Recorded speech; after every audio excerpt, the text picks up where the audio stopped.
ಎಲ್ಲರಿಗೂ ನಮಸ್ಕಾರ. ಕಾರ್ಯಕ್ರಮಕ್ಕೆ ಸ್ವಾಗತ. ನಮಸ್ಕಾರ. ಇವತ್ತು ನಾವು ಬೈಬಲಿನ ಹೊಸ ಒಡಂಬಡಿಕೆಯಿಂದ ಒಂದು ತುಂಬಾನೇ ಚಿಕ್ಕದು ಆದರೆ ಅಷ್ಟೇ ಶಕ್ತಿಯುತವಾದ ಘಟನೆಯನ್ನ ಆಳವಾಗಿ ಚರ್ಚೆ ಮಾಡಬೇಕು ಅಂದ್ಕೊಂಡಿದೀವಿ. ಹೌದು. ಕೇವಲ 6 ವಾಕ್ಯಗಳಲ್ಲಿ ಮುಗಿದು ಹೋಗುವ ಕಥೆ ಇದು. ಆದ್ರೆ ಇದರೊಳಗೆ ನಂಬಿಕೆ, ಕರುಣೆ, ಸಾಮಾಜಿಕ ನಿಯಮಗಳು ಹೀಗೆ ದೊಡ್ಡ ದೊಡ್ಡ ಪಾಠಗಳಿವೆ. ಹೌದು. ಇದು ಮಾರ್ಕನು ಬರೆದ ಶುಭ ಸಂದೇಶದ ಮೊದಲನೇ ಅಧ್ಯಾಯದಲ್ಲಿ ಬರುವ ಕುಷ್ಠರೋಗಿಯ ಕತೆ. ಈ ಕಥೆಯನ್ನ ನಾವು ಅರ್ಥ ಮಾಡ್ಕೊಳ್ಳೋಕ್ಕೂ ಮುಂಚೆ ಆ ಕಾಲದ ಪರಿಸ್ಥಿತಿಯನ್ನ ಸ್ವಲ್ಪ ಅರ್ಥ ಮಾಡ್ಕೋಬೇಕು. ಯಾಕಂದ್ರೆ ಹೌದು, ಆ ಹಿನ್ನೆಲೆ ಬಹಳ ಮುಖ್ಯ. ಇವತ್ತು ನಮಗೆ ಕುಷ್ಠರೋಗ ಅಂದ್ರೆ ಅದೊಂದು ಚರ್ಮದ ಕಾಯಿಲೆ ಅಂತ ಗೊತ್ತು, ಅದಕ್ಕೆಲ್ಲ ಚಿಕಿತ್ಸೆ ಇದೆ. ಹೌದು. ಆದರೆ ಸುಮಾರು 2000 ವರ್ಷಗಳ ಹಿಂದೆ ಆ ಪರಿಸ್ಥಿತಿ ಸಂಪೂರ್ಣ ಬೇರೆ ಇತ್ತು. ಅದೊಂದು ರೀತಿ ಜೀವಂತ ಮರಣದಂಡನೆ ಇದ್ದ ಹಾಗೆ. ಜೀವಂತ ಮರಣದಂಡನೆ ಅಂದ್ರೆ ಹೇಗೆ?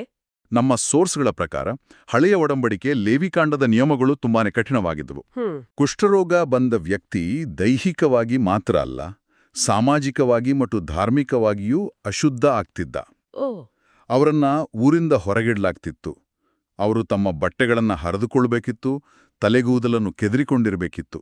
ಅಂದ್ರೆ ನೋಡಿದ ತಕ್ಷಣನೇ ಗೊತ್ತಾಗ್ಬೇಕು ಇವರು ಯಾರು ಅಂತ. ಹೌದು.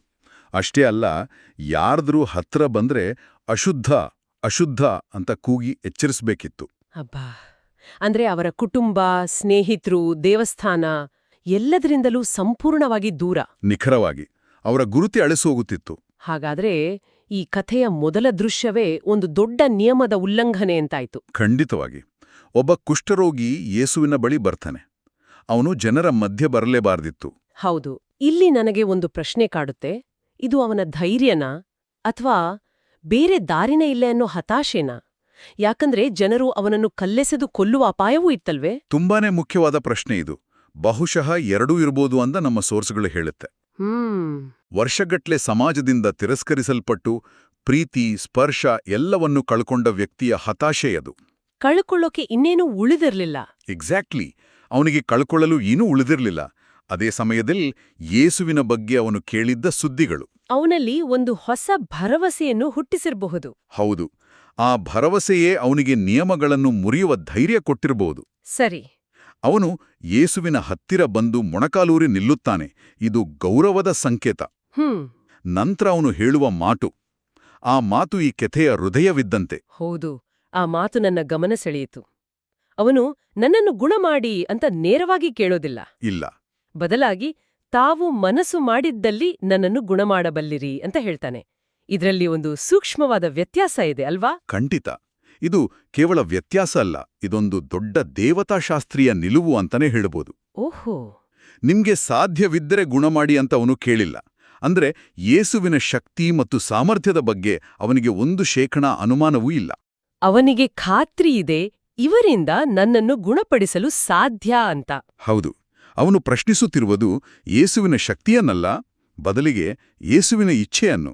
ಅಂದ್ರೆ ನಿಮ್ಮಿಂದ ಸಾಧ್ಯ ಅಂತ ನನ್ಗೆ ಗೊತ್ತು, ಆದ್ರೆ ನನ್ನ ಹಾಗೆ ಸಮಾಜದಿಂದ ಹೊರಹಾಕಲ್ಪಟ್ಟ ಅಶುದ್ಧ ಅಂತ ಕರೆಯಲ್ಪಡುವ ವ್ಯಕ್ತಿಯನ್ನು ಮುಟ್ಟಲು, ಗುಣಪಡಿಸಲು ನಿಮ್ಗೆ ಮನಸ್ಸಿದ್ಯಾ ಅಂತ ಕೇಳಿದ ಹಾಗೆ. ನಿಖರವಾಡಿ. ಅದು ಸಂಪೂರ್ಣ ಶರಣಾಗತಿ. ತನ್ನ ಪರಿಸ್ಥಿತಿಯ ಮೇಲೆ ತನಗಿದ್ದ ನಿಯಂತ್ರಣವನ್ನು ಪೂರ್ತಿಯಾಗಿ ಯೇಸುವಿನ ಕೈಗೆ ಕೊಡ್ತಿದ್ದಾನೆ. ಹೌದು.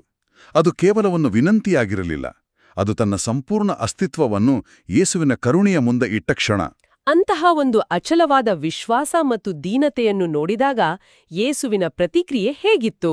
ನಮ್ಮ ಆಕರಗಳು ಅದನ್ನ ಬಹಳ ಸುಂದರವಾಗಿ ವಿವರಿಸ್ತವೆ. ಅಲ್ಲಿ ಯೇಸುವಿನ ಮನ ಕರಗಿತು ಅಂತ ಬರೆಯಲಾಗಿದೆ. ಆದರೆ ಈ ಮನ ಕರಗುವುದು ಅನ್ನೋದು ನಾವು ಸಾಮಾನ್ಯವಾಗಿ ಬಳಸುವ ಅಯ್ಯೋ ಪಾಪ ಅನ್ನೋ ಅನುಕಂಪಕ್ಕಿಂತ ಆಳವಾದ್ದು ಅಂತ ನಮ್ಮ ಸೋರ್ಸ್ಗಳು ಹೇಳ್ತವೆ. ಹೌದು, ಖಂಡಿತ. ಮೂಲ ಗ್ರೀಕು ಭಾಷೆಯಲ್ಲಿ ಬಳಸಲಾದ ಪದ ಸ್ಪ್ಲಾಂಚ್ನಿಜೊಮಾಯ್. ಸ್ಪ್ಲಾಂಕ್ನಿಜೊಮಾಯ್. ಹೌದು. ಇದರ ಅಕ್ಷರಶಃ ಅರ್ಥ ಕರುಳು ಚುರುಗುಡುವುದು ಅಥವಾ ಅಂತಃಕರಣ. ಅಂದ್ರೆ ಇದೊಂದು ದೈಹಿಕ ಪ್ರತಿಕ್ರಿಯೆ. ನಿಖರವಾಣಿ. ಇದು ಕೇವಲ ಮಾನಸಿಕ ಭಾವನೆಯಲ್ಲ. ಬೇರೆಯವರ ನೋವನ್ನು ನೋಡಿ ಅದನ್ನು ತನ್ನದೇ ನೋವಿನಂತೆ ತನ್ನ ಶರೀರದ ಆಳದಲ್ಲಿ ಅನುಭವಿಸುವುದು. ಓಹೋ. ಯೇಸು ಆ ವ್ಯಕ್ತಿಯ ವರ್ಷಗಳ ಒಂಟಿತನ, ನೋವು, ಅವಮಾನ ಎಲ್ಲವನ್ನೂ ಆ ಒಂದು ಕ್ಷಣದಲ್ಲಿ ತಾವೇ ಅನುಭವಿಸಿದರು. ಇದು ಕಾವ್ಯಾತ್ಮಕ ವರ್ಣನೆಯ ಅಥವಾ ಆ ಕಾಲದಲ್ಲಿ ಭಾವನೆಗಳನ್ನು ಹೀಗೆ ದೈಹಿಕವಾಗಿ ಅರ್ಥ ಮಾಡಿಕೊಳ್ತಿದ್ರೆ? ಇದು ಕೇವಲ ಕಾವ್ಯಾತ್ಮಕ ಭಾಷೆಯಲ್ಲ, ಪ್ರಾಚೀನ ಸಂಸ್ಕೃತಿಗಳಲ್ಲಿ, ಅದರಲ್ಲೂ ಯಹೂದಿ ಚಿಂತನೆಯಲ್ಲಿ, ಭಾವನೆಗಳ ಕೇಂದ್ರ ಹೃದಯ ಅಥವಾ ಮನಸ್ಸಿಗಿಂತ ಹೆಚ್ಚಾಗಿ ಕರುಳು ಅಥವಾ ಹೊಟ್ಟೆಯ ಭಾಗ ಎಂದು ನಂಬಲಾಗಿತ್ತು. ನಾವು ಕೂಡ ಹೊಟ್ಟೆ ಉರಿಯುತ್ತೆ, ಮನಸ್ಸು ಭಾರವಾಗಿದೆ ಅಂತ ಹೇಳ್ತೇವಲ್ಲ, ಆ ರೀತಿ. ಹೌದು. ಹಾಗಾಗಿ ಇದು ಯೇಸು ಅನುಭವಿಸಿದ ಅತ್ಯಂತ ತೀವ್ರವಾದ ಮೂಲಭೂತವಾದ ಕರುಣೆಯನ್ನು ಸೂಚಿಸುವ ಪದ. ಆ ಭಾವನೆಯಿಂದ ಪ್ರೇರಿತರಾಗಿ ಯೇಸು ಮಾಡುವ ಕೆಲಸವೇ ಈ ಕಥೆಯ ಅತ್ಯಂತ ಕ್ರಾಂತಿಕಾರಕ ಭಾಗ. ಹೌದು.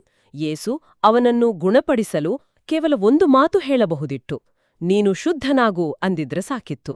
ಬೇರೆ ಕಥೆಗಳಲ್ಲಿ ಹಾಗೆ ಮಾಡಿದ್ದೂ ಇದೆ.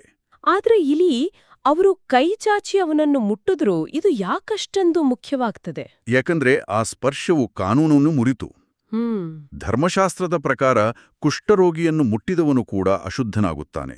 ಅವನು ಕೂಡ ದೇವಸ್ಥಾನಕ್ಕೆ ಹೋಗುವಂತಿಲ್ಲ, ಸಮಾಜದಿಂದ ದೂರವಿರಬೇಕು. ಆದ್ರೆ ಇಲ್ಲಿ ಒಂದು ಅದ್ಭುತ ನಡೆಯುತ್ತೆ. ಹೌದು. ರೋಗಿಯ ಅಶುದ್ಧತೆ ಯೇಸುವನ್ನು ಮಲಿನಗೊಳಿಸುವುದಿಲ್ಲ.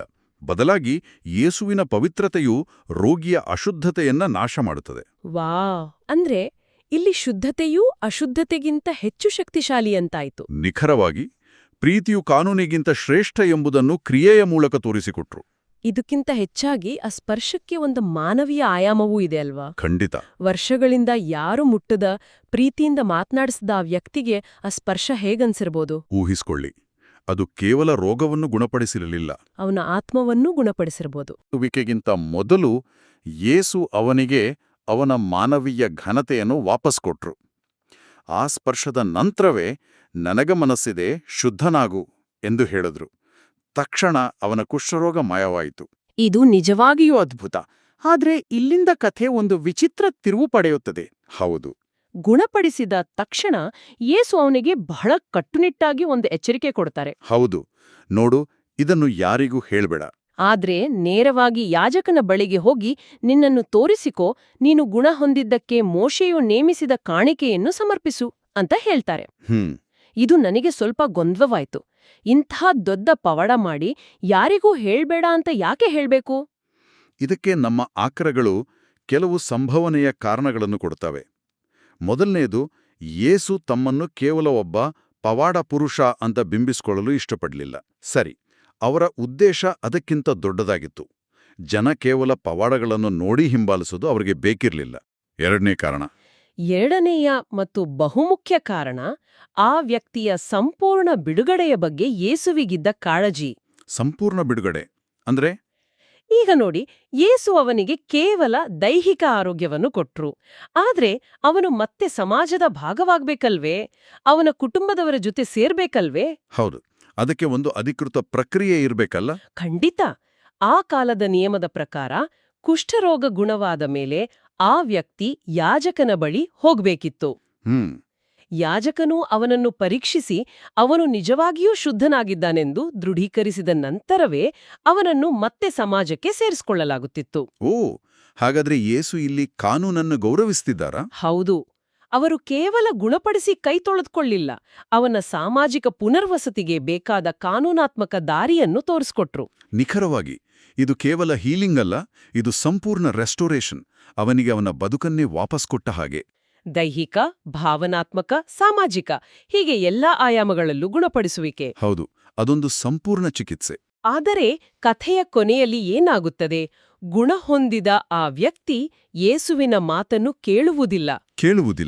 ಅವನಿಗೆ ತಡೆಯಲಾರದ ಸಂತೋಷ ಮತ್ತು ಕೃತಜ್ಞತೆ. ಹೌದು, ತನಗಾದ ಅದ್ಭುತ ಅನುಭವವನ್ನು ಎಲ್ಲೆಡೆ ಸಾರಲು ಪ್ರಾರಂಭಿಸ್ತಾನೆ.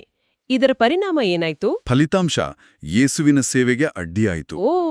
ಆ ವ್ಯಕ್ತಿಯ ಪ್ರಚಾರದಿಂದಾಗಿ ಯೇಸು ಎಲ್ಲಿಗೆ ಹೋದರೂ ದೊಡ್ಡ ಜನಸಮೂಹ ಸೇರಲು ಶುರುವಾಯಿತು.